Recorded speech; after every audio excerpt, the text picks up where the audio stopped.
اعوذ باللہ من الشیطان الرجیم بسم اللہ الرحمن الرحیم وَأَقِمِ الصَّلَاةَ طَرَفَيِ النَّهَارِ وَزُلَفًا مِّنَ اللَّيْلِ إِنَّ الْحَسَنَاتِ يُذْهِبْنَ السَّيِّئَاتِ ذَلِكَ ذِكْرَى لِلذَّاكِرِينَ وَاصْبِرْ فَإِنَّ اللَّهَ لَا يُضِيعُ أَجْرَ الْمُحْسِنِينَ۔ اور آپ نماز قائم کیجئے دن کے دونوں کناروں میں اور رات کے کچھ حصے میں، یقیناً نیکیاں برائیوں کو مٹا دیتی ہیں، اور یہ قرآن اور یہ نصیحتیں یہ قرآن یہ نصیحت ہے، نصیحت ماننے والوں کے لیے۔ اور آپ صبر کیجئے، بے شک اللہ تعالی محسنین کے اجر کو ضائع نہیں فرماتا۔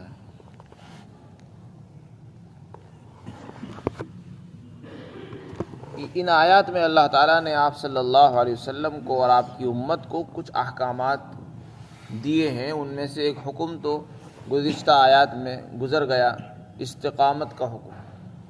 آپ کو سب سے پہلا حکم یہ دیا کہ آپ استقامت اختیار کیجیے ہر کام میں۔ استقامت کے معنی جمنا، قائم رہنا، سیدھا کھڑا رہنا، ایسا کھڑا رہنا کہ نہ ادھر جھکاؤ ہو نہ ادھر جھکاؤ، عبادات ہو، عقائد ہو، معاملات ہو، آداب ہو، معاشرت ہو، کسب معاش ہو، مال کے خرچ کرنے کمانے کے ذرائع ہو، ہر کام میں آدمی کو سیدھے راستے پر چلتے رہنا چاہیے، اللہ کے بتائے ہوئے قانون اور اصولوں پر قائم رہنا چاہیے۔ ذرہ برابر کسی میں جھکاؤ ہوگا تو وہ استقامت نہیں رہے گی اور دین کی حدود سے آدمی ہٹ جائے گا۔ دوسرا حکم واقیم الصلاۃ میں دیا ہے، اور خطاب تو آپ صلی اللہ علیہ وسلم کو ہے، لیکن تبعاً اس میں آپ کی امت بھی شامل ہے۔ تو حکم کیا ہے؟ حکم یہ دیا کہ آپ نماز کو قائم کیجیے۔ اقامت کے معنی آتے ہیں نماز کو تمام شرائط، آداب اور مستحبات کی رعایت کرتے ہوئے اس کے وقت پر ادا کرنا۔ نماز کو جماعت کے ساتھ اس کے وقت پر تمام شرائط اور آداب کی رعایت کرنے کے ساتھ ادا کرنا، اس کو اقامت کہتے ہیں۔ اس کے اندر اہتمام پایا جاتا ہے۔ محض نماز پڑھنے کو اقامت نہیں کہتے۔ نماز کو اس کے وقت پر پڑھنا اور پھر اس کی جتنی بھی شرائط ہیں اور آداب بجا لینے چاہیے ان تمام کی آدمی رعایت کرے، اس کو اقامت کہتے ہیں۔ نماز قرآن کریم میں اس کا حکم ہے، نماز قائم کیجیے۔ نماز کون کون سے وقت قائم کرنی ہے؟ کچھ خاص وقت یہاں پر ذکر فرمائے، طرفی النہار، دن کے دونوں کناروں میں۔ اس سے کون سی نماز مراد ہے؟ مفسرین نے فرمایا کہ اس سے دو نمازیں مراد ہیں۔ دن کا ایک پہلا کنارہ ہوتا ہے، یعنی صبح جب ہوتی ہے تو فجر کی نماز آتی ہے، اور دن کے آخر کنارے میں عصر آتی ہے۔ تو دن کے دونوں کناروں میں جو نمازیں ہیں فجر اور عصر، ان کا خاص طور سے تاکید کے ساتھ حکم دیا ہے، جبکہ نمازیں اور بھی ہیں۔ اس کی وجہ یہ لکھی ہے علماء نے، اصل میں یہ دونوں ایسے وقت ہیں جس میں انسان غافل رہتا ہے۔ فجر کا جو وقت ہے وہ نیند سے بیدار ہونے کا وقت ہے، اس وقت آدمی نیند کی غفلت میں مبتلا رہتا ہے، اس پر نیند کا نشہ ہوتا ہے، اس وقت اللہ تعالیٰ نے خاص طور سے نماز کا حکم دیا ہے۔ اور اسی طرح عصر کا جو وقت ہے وہ کاروباری مشغولی کا وقت ہے، تو وہاں سے نکلنا یہ بھی ایک مجاہدہ اور محنت کو چاہتا ہے، لگن کو چاہتا ہے۔ تو ان نمازوں کا خاص طور سے اس لیے حکم دیا جا رہا ہے کیونکہ یہ محنت چاہتی ہیں، توجہ چاہتی ہے انسان کی۔ اسی طرح وَزُلَفًا مِّنَ اللَّيْلِ، اور رات کے کچھ حصے میں، رات کے کچھ حصے سے مراد مغرب اور عشاء کی نمازیں، وہ ان کو بھی بیان فرمایا گیا۔ یا عشاء نماز کی نماز مراد ہے، کیونکہ عشاء بھی وہ سونے کا وقت ہوتا ہے، آدمی کی نیند کا وقت ہے، تکان کا وقت ہوتا ہے۔ ایسے موقع پر آدمی کے لیے نماز پڑھنا بڑا مشکل ہے، اس لیے خاص طور سے اس کا ذکر فرمایا کہ عشاء کے وقت نماز کو ادا کریں۔ بعض مفسرین نے فرمایا کہ اس سے دن طرفی النہار سے مراد دن کی نمازیں ہیں، دن کے دونوں کناروں کی جو نمازیں وہ مراد ہیں، اور زلفا من اللیل سے مغرب اور عشاء مراد ہے۔ لیکن ظہر کی جو نماز ہے اس کا ذکر دوسری آیت میں ہے، وہاں پر اس کا ذکر ہے دلوک الشمس، جس کے الفاظ سے آئی ہے۔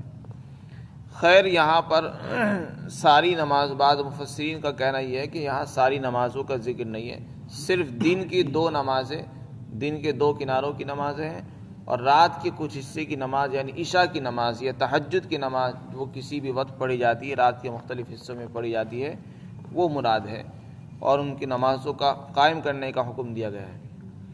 پھر آگے اللہ تعالیٰ نے فرمایا کہ دیکھو نیکیاں برائیوں کو مٹا دیتی ہیں، ختم کر دیتی ہیں۔ ایک بہت اہم بات ارشاد فرمائی ہے، نیکیاں برائیوں کو مٹا دیتی ہیں، یعنی آدمی گناہ کر لے، گناہ کے بعد اس کی نیکی کرے تو نیکی کرنے سے گناہ ختم ہو جاتے ہیں۔ ایک صحابی، ایک شخص آئے رسول اللہ صلی اللہ علیہ وسلم کے پاس، وہ کہنے لگے کہ یا رسول اللہ مجھ سے گناہ ہو گیا، میں نے مدینہ کے باہر دور علاقے میں ایک عورت سے چھیڑ چھاڑ کی اور جماع تک کی نوبت نہیں آئی، اب میں آپ کے سامنے حاضر ہوں، آپ میرا جو چاہے فیصلہ فرما دیں۔ آپ نے کچھ ارشاد نہیں فرمایا، آپ خاموش رہے۔ حضرت عمر رضی اللہ تعالیٰ عنہ وہاں پر موجود تھے، آپ نے فرمایا اللہ تعالیٰ تیری پردہ پوشی فرمائے، اگر تو اپنی پردہ پوشی فرما لیتا تو اور اچھا تھا، یعنی ہمیں یہاں آ کر یہ قصہ بیان نہ کرتا، اس کو چھپا لیتا تو اچھا تھا۔ آپ نے کوئی جواب نہیں دیا، وہ شخص اٹھا اور چلا گیا۔ آپ نے ایک شخص کو بھیجا اس کے پیچھے، اور وہ اس کو بلوایا، وہ شخص اس کو بلا کر لایا، تو پھر آپ نے اس کے سامنے یہ آیت تلاوت فرمائی، وَأَقِمِ الصَّلَاةَ طَرَفَيِ النَّهَارِ وَزُلَفًا مِّنَ اللَّيْلِ إِنَّ الْحَسَنَاتِ يُذْهِبْنَ السَّيِّئَاتِ۔ نماز کو قائم کیجئے دن کے دونوں کناروں میں اور رات کے کچھ حصے میں، یعنی فجر اور عصر اور عشاء، تہجد، ان کو ادا کیجئے۔ اور پھر آگے فرما دیا نیکیاں برائیوں کو ختم کر دیتی ہیں۔ اس میں اشارہ اس طرف تھا کہ دیکھو نماز قائم کرو، اور نماز ایک بڑی نیکی ہے، عبادات میں ایک اہم عبادت ہے۔ نماز پڑھنے سے چھوٹے چھوٹے گناہ مٹ جاتے ہیں۔ تم سے غلطی ہوئی ہے، زنا نہیں ہوا ہے، زنا ایک بڑا گناہ تھا، لیکن چھوٹی گناہ ہوئی، چھیڑ چھاڑ ہوئی ہے، تو لہذا اس کا طریقہ یہ ہے کہ آدمی نیکی کرے، اور نیکی سے وہ گناہ دھل جاتے ہیں۔ حضرت بن عباس رضی اللہ عنہ فرماتے ہیں ویسے تو کسی بھی عمل سے گناہ ختم ہو جاتے ہیں، لیکن نماز کو یہاں پر خاص طور سے ذکر فرمایا ہے۔ کوئی بھی نیک عمل ہو، چاہے نماز ہو، روزہ ہو، زکوٰۃ ہو، حج ہو، صدقہ ہو، حسن اخلاق ہو، ان تمام اچھے اعمال سے انسان کے گناہ صغیرہ، چھوٹے گناہ وہ ختم ہو جاتے ہیں، یہاں تک کہ وضو کرنے سے بھی ختم ہو جاتے ہیں۔ لیکن ان میں سب سے اہم نماز ہے۔ نماز ایک بڑی عبادت ہے، اور احادیث کے اندر بھی اس کی وضاحت ہے، کئی مرتبہ اس کے متعلق فرمایا کہ نماز پڑھنے سے گناہ دھلتے ہیں، انسان کے گناہ معاف ہو جاتے ہیں۔ اور یہاں بھی خاص طور سے نماز کا ہی حکم دیا ہے، کسی اور عمل کا حکم نہیں دیا، نماز پڑھنے کا حکم دیا کہ نماز قائم کرو، اور دیکھو نیکیاں برائیوں کو ختم کر دیتی ہیں، اور نیکیوں میں سب سے بڑی نیکی نماز ہے۔ تو مطلب یہ کہ آدمی نماز جو پڑھتا ہے تو چھوٹے چھوٹے اسے جو گناہ ایک نماز سے دوسری نماز کے بیچ میں ہو جاتے ہیں، ان کا کفارہ بن جاتے ہیں نمازیں۔ اور یہ حدیث میں آتا ہے 5 نمازیں، اور ایک جمعہ سے دوسرے جمعہ تک، ایک رمضان سے دوسرے رمضان کے بیچ میں جو انسان سے گناہ ہو جاتے ہیں، یہ اگلا رمضان اس کے گناہوں کا کفارہ ہو جاتے ہیں۔ ایک حدیث میں آتا ہے آپ صلی اللہ علیہ وسلم نے فرمایا کہ جس آدمی کے گھر کے سامنے سے نہر گزر رہی ہو اور وہ اس میں 5 مرتبہ غسل کرتا ہو، اب آپ ہی بتاؤ کیا اس کے بدن پر میل باقی رہے گا؟ تو لوگوں نے عرض کیا کہ نہیں باقی رہے گا۔ تو آپ نے فرمایا بس یہی حال نماز کے بھی ہے۔ جو آدمی 5 وقت نماز پڑھتا رہے اہتمام کے ساتھ، ایسا نہیں کہ اس سے گناہ نہیں ہوتے، نمازوں کے بیچ میں چھوٹے چھوٹے گناہ ہو ہی جاتے ہیں انسان سے، تو یہ نمازوں کے ذریعے سے وہ گناہ انسان کے دھلتے رہتے ہیں اور مٹ جاتے ہیں۔ اسی طرح اور بہت سی روایات میں اس کی وضاحت ہے۔ آپ نے فرمایا جس نے رمضان کے روزے رکھے یقین کے ساتھ، ثواب کی امید پر، تو اللہ اس کے سارے گناہ معاف فرما دیں۔ جس نے تراویح پڑھی، رات کو رمضان کی راتوں میں قیام کیا ہے، تراویح پڑھی، تہجد پڑھی، اللہ اس کے سارے گناہ معاف فرما دیں۔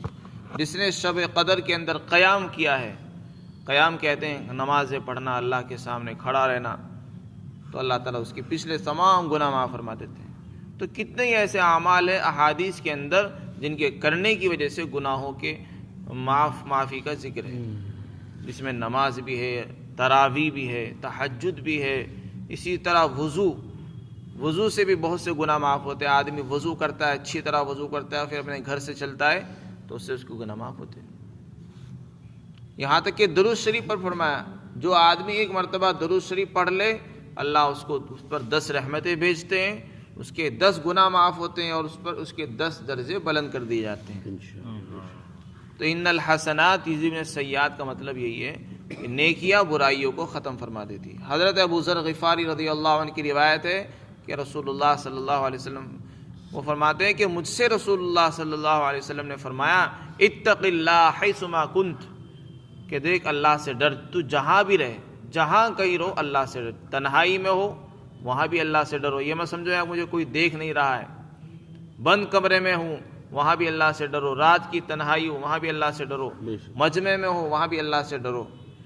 اور دوسرا حکم یہ دیا اللہ سے ڈرو اور برائی کے بعد نیکی کرو، برائی کے بعد نیکی کر، یہ نیکی اس برائی کو ختم کر دے گی، مٹا دے گی۔ کوئی انسان فرشتہ نہیں ہے، ہر انسان سے گناہ ہوتے ہیں۔ کل بنی آدم خطاء وخیر الخطائین التوابون، ہر انسان گناہ گار ہے اور بہترین گناہ گار وہ ہے جو توبہ کرے۔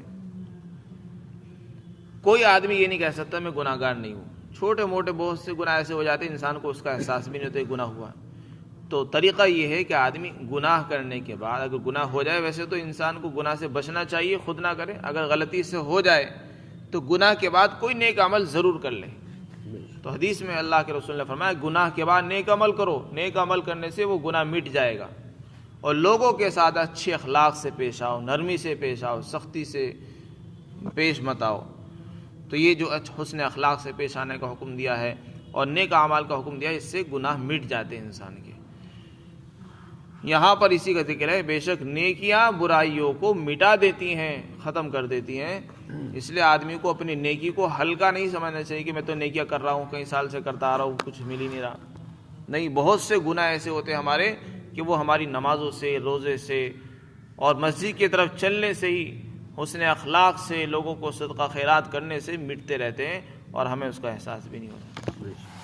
آگے اللہ تعالیٰ فرماتے ہیں یہ نصیحت ہے نصیحت قبول کرنے والوں کے لیے۔ کون نصیحت ہے؟ یہ قرآن بھی مراد ہو سکتا ہے، اور اس صورت کے جو مضامین ہیں جس میں پچھلے انبیاء کی قوموں کے واقعات بھی ہیں، قیامت کے ہولناک واقعات کا بھی ذکر ہے، جنت اور جہنم کا بھی ذکر ہے، اور یہ نصیحتیں بھی ہیں، نماز کا بھی حکم ہے۔ تو فرمایا یہ سب نصیحت ہے ان لوگوں کے لیے جو نصیحت مانتے بھی ہیں، قبول بھی کرتے ہیں۔ پھر آگے آپ صلی اللہ علیہ وسلم کو حکم دیا ہے کہ آپ صبر کیجئے، آپ اپنے کام صبر سے کرتے رہیے، کوئی آپ کی بات مانے یا نہ مانے، آپ اپنے کام میں لگے رہیے، اس لیے کہ آپ کو تو مسلسل اجر و ثواب مل رہا ہے، چاہے کوئی مان رہا ہے تب بھی ملے گا، نہیں مانے گا تب بھی آپ کو اجر و ثواب ملتا رہے گا۔ اس لیے کہ اللہ کا یہاں ضابطہ یہ ہے کہ جو آدمی نیک عمل کرتا ہے اللہ تعالیٰ نیک کام کرنے والوں کے اجر و ثواب کو ضائع نہیں کرتا ہے۔